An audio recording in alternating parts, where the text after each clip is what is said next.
So, you think you're going to move into the inner loop of Houston? Let's talk about a few things you should know first. That's right, we'll get into chickens, bad houses, and bad blocks. Let's get started. First off, bad houses. Did you know that even though you're buying a more expensive house in town, because we know that they're more expensive than they are in the burbs, you can still get a bad house? There are a couple of kinds of bad houses. One, buy an old historic home that you're not prepared to renovate or update or do the maintenance on, you're going to be sorry. My dad used to say the only thing worse than a 100-year-old house that hasn't been redone is an Italian car. And trust me, I've lived in one and I've owned the other, and he's exactly right. Second, you can get a bad builder. You know, there are bad builders in the suburbs, but there are bad builders in town. Just because you're paying $400, $500, $800, $1.4 million doesn't mean you get a good builder. You need to be sure you have a great builder, you have a good inspection, and you get good advice when you're looking at houses. Don't buy one at an open house just because I love it. Do your homework. Second, besides bad houses, there's bad blocks. You want to move into town? Come in, drive Friday and Saturday night in the neighborhoods that you want to live in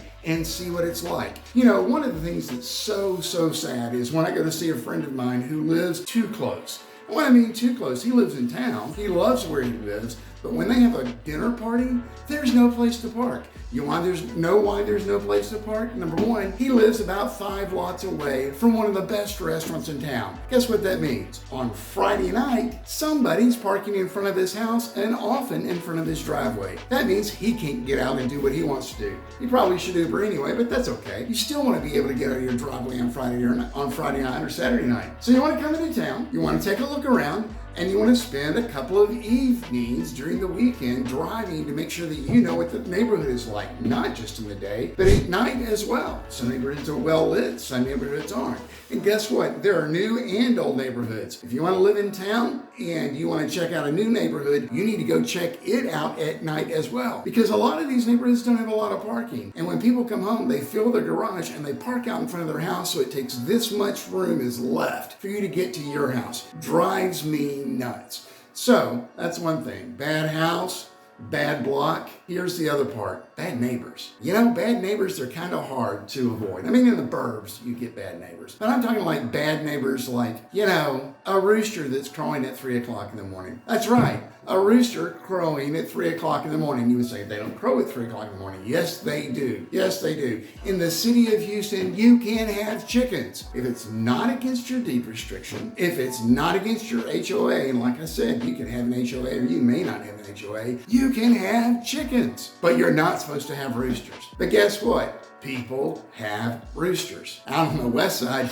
you got to be careful too. This is outside the loop, but you got to be careful there because some neighborhoods have peacocks. Some people love peacocks, some people hate peacocks. But when you're coming to town, find out what your sound tolerating level is. Listen for chickens, listen for roosters, listen to the traffic, because that's another thing. Sound can be really bothersome. In an older house, sound comes right through the window. So you buy something on a busy street, you can hear it. When maybe a newer house on a busy street would be just fine because you can't because of those double pane windows. One other thing you've got to be very careful about when you buy in Houston is buying in a neighborhood where you don't want to follow the rules. Okay, and when I say that, it's great that some neighborhoods have rules. Did you know that in Houston there's something like 21 historic districts? And historic districts are nice. They help preserve our history. They help the feel of the neighborhood. But here's what the hard part is. In a historic district, there's not a lot you can do to the exterior of your home. If you want to do an addition, you've got to go talk to the historic commission. That can take 3 or 4 months. And they may like it and they may not. And they have the power to say yes or no. Yeah, you can paint your house, but you want a new porch, you've got to go,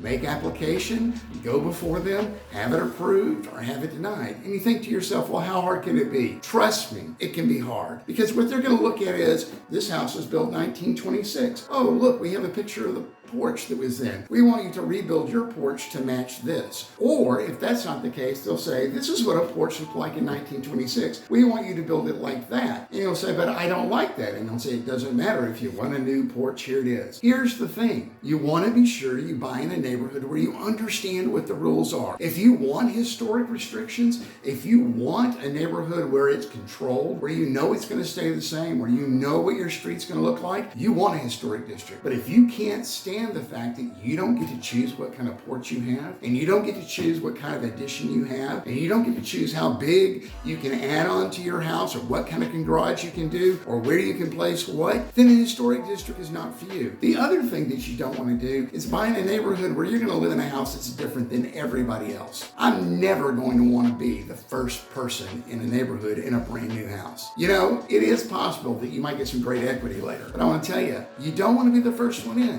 What if that neighborhood doesn't make it? So let's say I'm driving through a neighborhood and I see 4, 5, 6, 8, 10 houses in the first 2 blocks that are redone. You know what? You're probably on a good start. But you know what? I wouldn't want to be the first one. I want to be probably in the top 20%. That's where you're going to live. You're going to do your daily stuff. You're going to enjoy. You're going to walk your dog. Your family's going to live there. You want to be sure that you understand what you're buying. Now, if you want to be first in, there's a great opportunity for equity. If you don't want to be at risk for not liking it so much and being the odd ones out. Another thing about buying the right house that I would say is you want to be sure you're not buying the first newer or improved house in the neighborhood unless that's what you want. That's right, unless that's what you want. Because if you're buying the first or second new house in the neighborhood, what happens if that neighborhood doesn't turn? Seen that happen? Or what if it stalls for 4 or 5 years because the economy gets wacky? I tell you what, if I was going to buy, I would buy in a neighborhood where I'm probably in the, let's say, I can drive down the block and I see 3 or 4 out of 10 or 12. That's probably a pretty good ratio. You can see how things are turning. You can see the new construction coming, or you can see homes that have been renovated and you think, you know what, this is an up and coming area. Just don't be first in. Don't be first in unless you're willing to take the chance. Also, the other part is I'm going to tell you, if you really want security, be last in. That's right. You're going to be last in. A neighborhood that started undergoing a transformation 10 years might be perfect for you, but be sure that it's the right neighborhood and that there's plenty of parking.